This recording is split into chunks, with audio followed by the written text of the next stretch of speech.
11th question.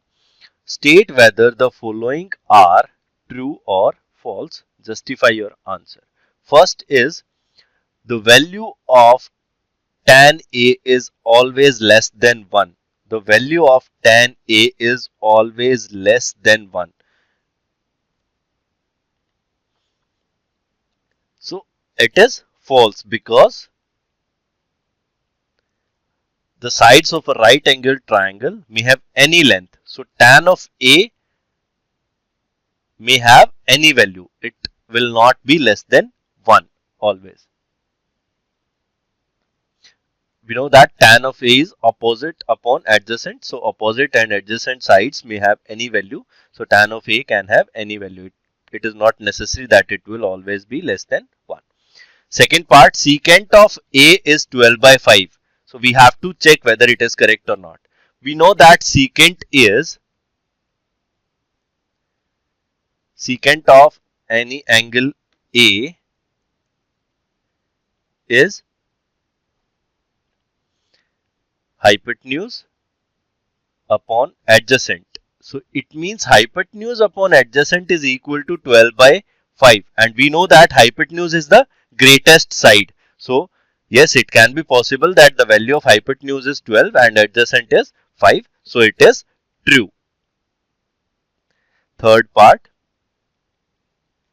cos of A is the abbreviation used for cosecant of an angle. It is not correct.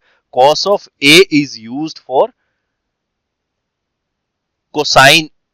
So cos is an abbreviation for cosine.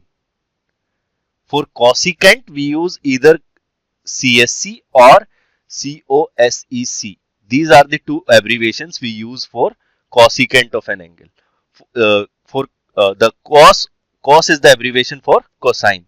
So it is false. Fourth part, cot of A is the product of cot and A. It is false because cot of A means cotangent of any angle A. It is not like product. So cot of A means cotangent of angle A. Fifth part, sin theta is equal to 4 by 3 for some angle. So we know that sin theta, sine of any angle theta is equal to opposite upon hypotenuse. Opposite upon hypotenuse, and we know that hypotenuse is the greatest side. So they have given it is equal to 4 by 3. When hypotenuse is the greatest side, this value should always be less than 1 because denominator will always be greater than the numerator. But it is equal to 4 by 3, which is not possible. So it means it is false.